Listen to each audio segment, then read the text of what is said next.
Guys, Metaphysical Mama, how's everybody doing?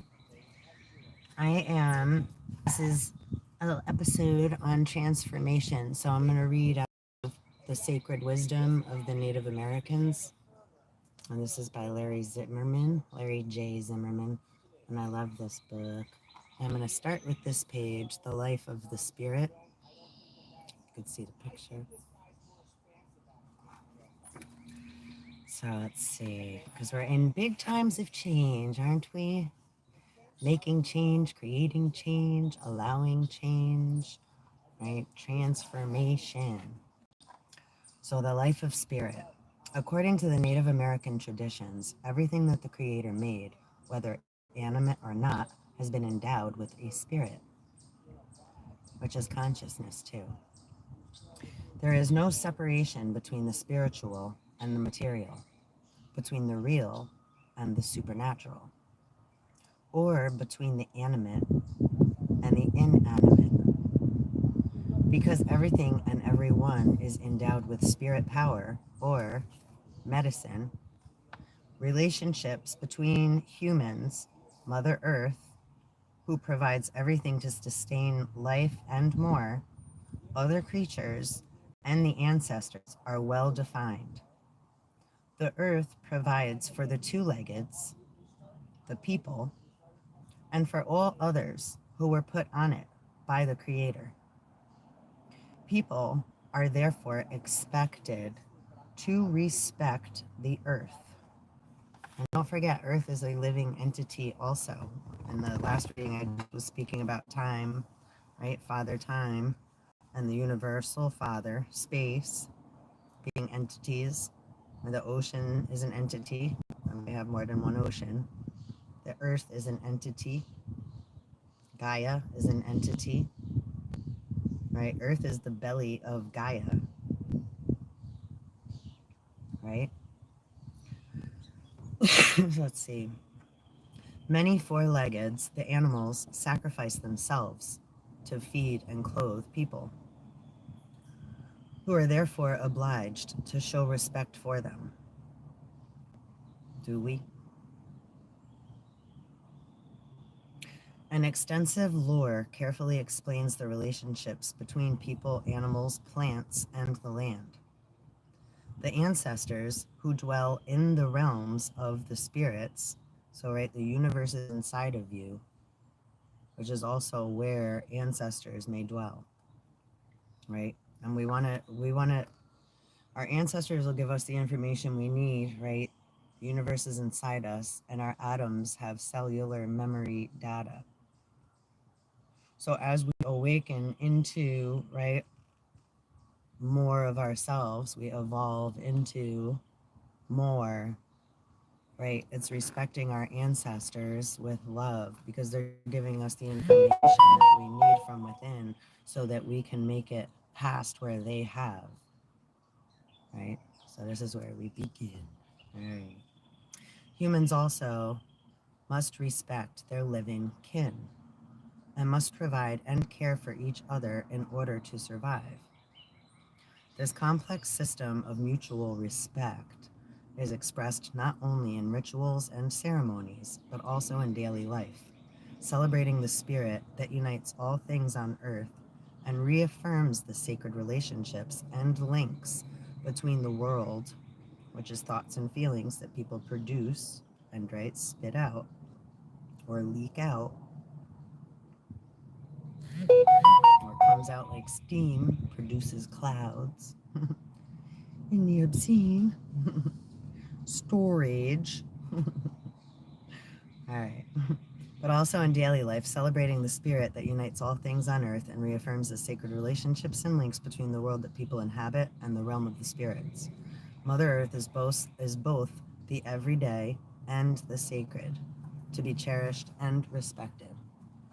And I just want to read in the beginning of this book, right? Buffalo Soldier. There's a prompt in the beginning, and it says, knowledge was inherent in all things. The world was a library, and its books were the stones, leaves, grass, brooks, and the birds and animals that shared alike with us the storms and blessings of the earth. Luther Standing Bear, the Lakota tribe. All right, and this is going to probably be kind of short and sweet. I'm going to also read transformations, and this also incorporates like the sacred rebel or sacred clowns, right? So we're going to get into that a little bit.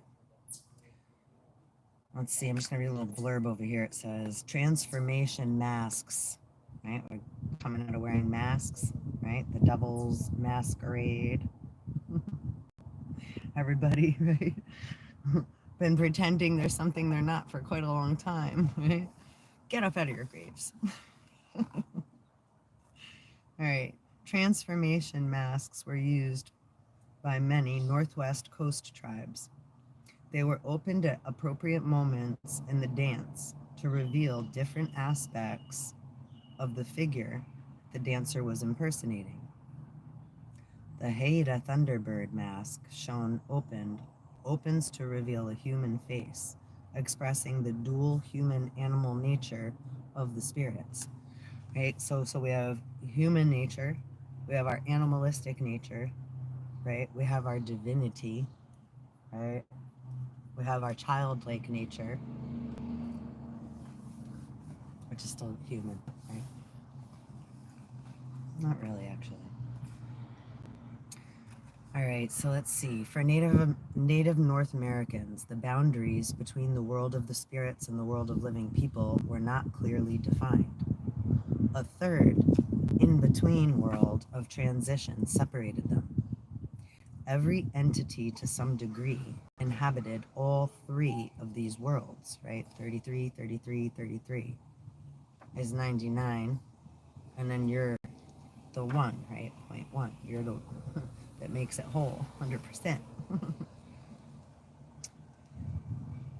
Every entity to some degree inhabited all three of these worlds. If a human carried out appropriate rituals, he or she could be transformed into a being from one of the other two worlds. Right? So we're incorporating the duality from the other side. We're used to whatever we're used to, and now we're incorporating whatever's been built upon the other side. And we're in the middle. So this is master alchemy and allowing the in-between to enter in. Right, Holy Spirit or whatever have you is right. It's like the infinite eight, but that's lightning loops, right? As above, so below. As above, so below. Or like an octopus has 8 legs, but the master mind equals 9. Right, the invisible one.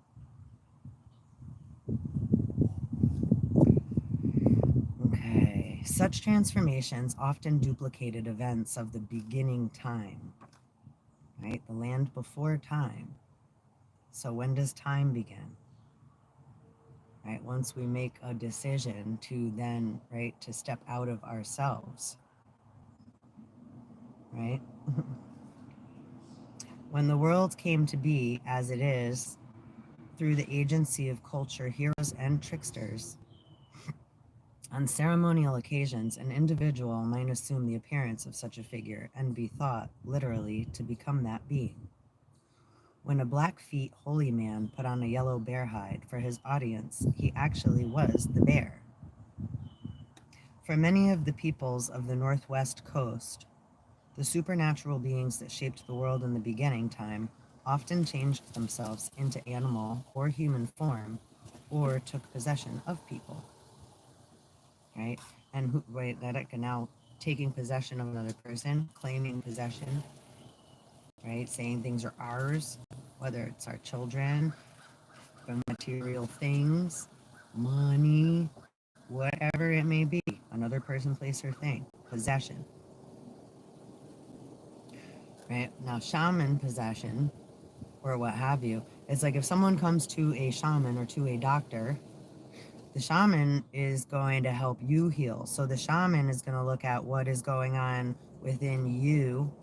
It's not going to give you a drug. A lot of the time, the shaman will be induced into a trance-like state so that the shaman is then able to go into your vibration to help you, right, tune your,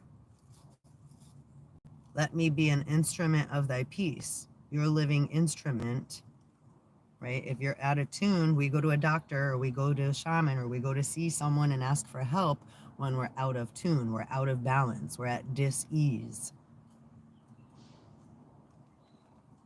Okay, let's see. For many of the peoples of the Northwest Coast, the supernatural beings that shaped the world in the beginning time often changed themselves into animal or human forms or possession of people. Such beings were not always benign. In some dances, elaborately painted two-layered masks were used to illustrate the shape shift. The outside mask might depict the head of a salmon. During the dance, the dancer pulled a string to open the mask and reveal an inner mask depicting the under, right, what's going on underneath the surface. A fearsome double-headed primal creature with a human face in the center of its body. It can turn people to stone or make them vanish. But if it is killed properly and into a belt, it has awesome protective power. Let me think of Orion's belt, the hunter. Such masks were not just exquisitely carved, different looking masks, right? And then to the pyramids point to Orion's belt, Orion, what have you. They often depict humans possessed by supernatural beings. It is said that the dancer can feel the spirits, who are believed to be carved into what he wears. A three-stage mask might show a bull seal becoming first a sea raven and then a man. A three-stage mask might show a bull seal becoming first a sea raven and then a man, while a two-stage mask could be raven becoming raven of the sea. Right? So again, the different vibrations that come to us, right, that we may be, right? Just allowing that fluidity for spirit to come through. It doesn't mean we are or aren't any of these things. It just means we're allowing that spirit to come in and travel through and be part of our vibration, and then we let it go too, right? Accompanied by sharp-toothed creatures facing inwards. So let me read that again. A three-stage mask might show a bull seal becoming first a sea raven and then a man, while a two-stage mask could be a raven becoming a raven of the sea, accompanied by sharp-toothed creatures facing inwards.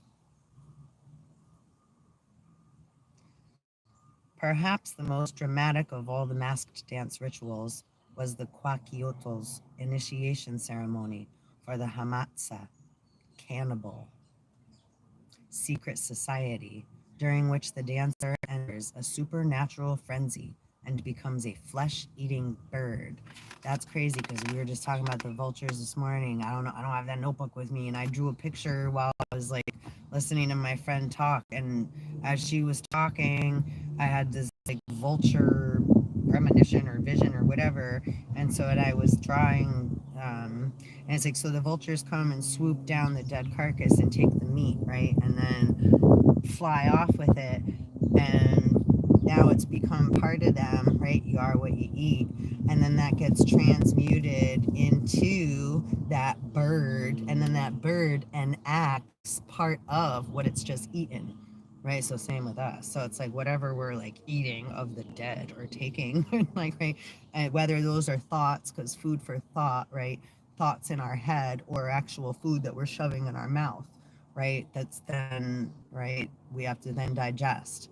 So we have to digest what we're thinking, right, and what we're feeling, and we also have to make good decisions about what we're putting in our mouth and swallowing and allowing our stomach to digest, right, and what have you. So yeah, super important, right? We're just, yeah, flesh-eating birds. And also, wait, I was watching yesterday, not watching, reading about bees and how bees were made, right? Because I was like, I heard bees were man-made, and I'm like, hi. So I looked up yesterday. I'm like, how were bees made, or right, or created? How did they, right, begin?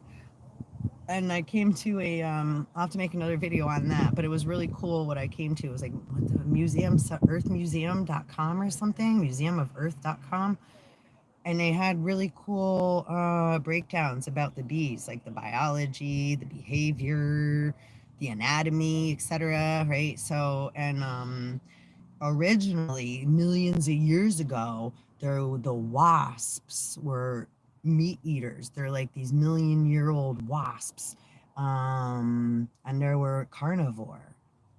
So, and bees are mostly solitary.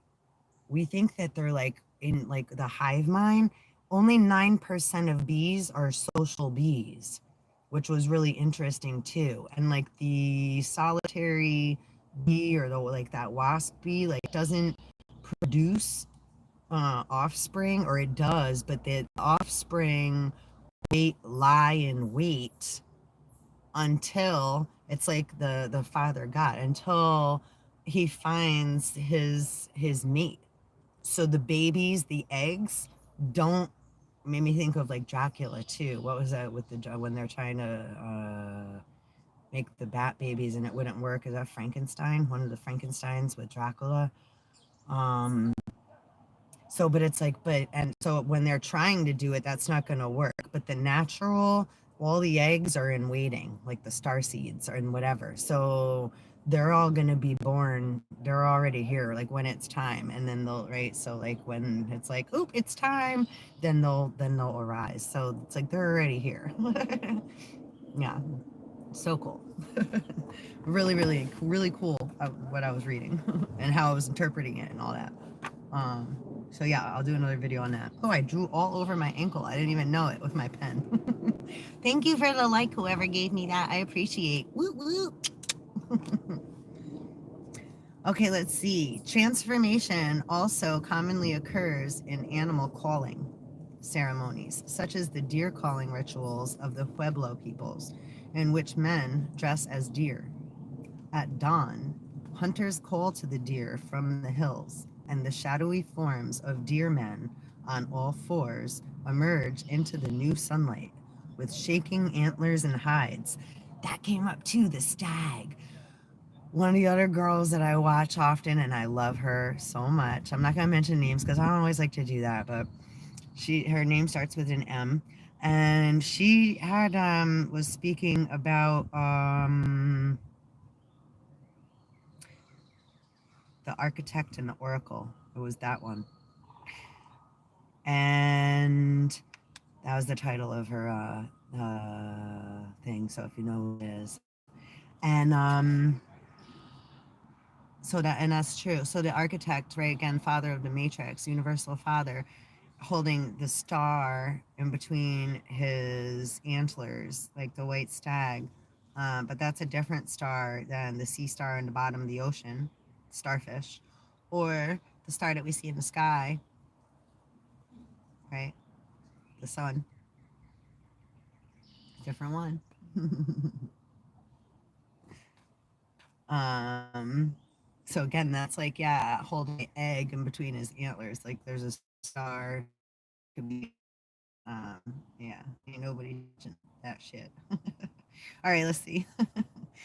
Anyway, on all fours emerge into the new sunlight with shaking antlers and hides. They leap about and play before the people, while little boys, dressed as fawns, prance around them. The deer dancers are escorted by a figure known as Mother of Game, who leads the deer to the hunters, where they are symbolically killed. Symbolically. I talk about that often too, being a deer, like Bambi, and being set out right into the field to see who's going to hunt for us, right? Again, being made the example, or again, putting on a costume in order to enact a specific scenario to see, right? And not for, it's like if we get guided to enact in a certain manner, it's to produce a certain present something to, right, the public, to the people, to see what the reactions will or won't be, and if or if not, the people and how many are ready, right? And that makes sense. They have to put tests out like that. There's too much information from too many different belief systems and, say, religious cults and etc. That not there's no way to predict how everybody's going to react or take or accept certain information, right? So again, we don't want to rape our children or molest our children or force them into something they're not ready for yet, right? So until we, the people, actually show that we're ready by coming from a place of balance and from that place of true north, our inner compass, we've used our breath to, right, calm down our emotional body so that we don't have static and electricity and we're not producing thunderstorms and lightning and just leaking out all over the place, right? Spreading virus and dis-ease because we're not being responsible and taking accountability for our own thoughts and feelings that we're spitting out or leaking out or grabbing onto others looking for, right, assistance or help or someone to show us the way. The reading I just did before this was the journey. It's like, right, there's no maps, there's no street signs, there's not going to be someone to point the way. This is where we're like blindfold going through, and we have to trust, right, our inner, we have to find ourselves again within and trust that inner compass, right? Learning to swim, coming back into fluidity. We were first born, right, and or created, right, growing in the womb of the amniotic sac, which is liquid. So coming back to, in a sense, right, liquid form, like Bruce Lee said, be like water, right? So that we're able to transform into, right, and evolve into, bloom into Christ consciousness, allowing that ancient flower to process and be born up out of, right, the lotus flower grows up out of the mud, right? So coming up out of the dirty waters where we can't see, right? Untangling ourselves from all of the weeds and what have you that may be in the water, right? Swimming to clear waters, right? While purifying our inner, right, living waters at the same time. Our emotional body, saltwater body, and the water in our mind, right? The black seas. So I'm gonna keep this under a half. And I got some important phone calls I got to make that I don't really want to, but I got to do it and be responsible because, you know, others are trying to put other things in my name that don't belong. But that's the way it goes, right? The name of the game. They like to mess around with everybody's name. Actually, that's something I had written down too this morning on my chalkboard, and I opened my symbol book to name narcissist. Damn, what were the other words? I have it written down on a chalkboard. Maybe I'll do another video when I get back home. And yeah, for right now, I'll leave that one alone. Anyhow, thanks so much for coming to hang out. I really appreciate, and you know, just allow different things. So while we take the layer, right, having respect and honor and patience, acceptance, allowance, gratitude, X the attitude. Oh, I could have a big one though. I love being sarcastic. I'm gonna start another channel. We got, metaphysical mama here, and as y'all follow me, I can get pretty heated up on occasion, depending on what topics coming up and through me. Sometimes I don't even have a clue what the hell it has anything to do with. It's like I'm just channeling it. It's like raw, and if you notice, when spirit comes through me or any of us, some of us get really right, the passion of Christ. So that shit comes out, and there ain't no apologies for it. It's energy, and what needs to come out is gonna come out. Right. But sometimes, again, like this was just saying, the spirits are not benevolent. So it's like sometimes, right, the spirit that's coming through, the shaman or what have you, tries to take over possession or tries to have a little bit more louder of a mouth than we do or what have you. So then it's like that battle within. It's like, hey, I'm allowing you to come in and through, but right, allow the message to come through, right, so that others are able to receive it, right? Motherfucking jinn coming through, humming, coming at ya. Now you know I had to get ya. Time for some action. All right, so anyhow, people are looking at me now like I'm cuckoo. Mama cuckoo at your service. Cuckoo, ka-choo. Achoo. Bless you. I love me a fucking cuckoo clock too. Like 2 pine cones hanging. So I don't know. Anyway, what the heck else was I gonna say though? Wait, I had something to say. Oh yeah, I'm gonna start another channel. My actual God birth given name is Sarah, right? So I'm thinking about I don't know, Sarah's sarcastic schisms. I don't know yet, but I'm gonna come up with something that's gonna be rude, raw, and real, and absolutely no apologies. Just fun and letting it all spit out and hang out. So I might not be able to be on here on YouTube, or fuck book. Sorry. Oh, I'm not even on right now. I'm on Yakub's YouTube, but yeah. So we'll see. I know I started what's the other? It's like YouTube. Is it not Observatory? And again, there ain't nothing wrong with being, say, diverse, meaning, right? Because it's like there's a time and place for everything. So it's like the metaphysical channel where everything is energy. So everything really just applies, right? Everything is relative. So, but I also have respect for it. It's like, right, it's not quite like I have a little bit of a different vibe that I want to bring to, right, say another channel. And yeah, a little bit more grown up and just funny and just no real, not boundaries, but just, more,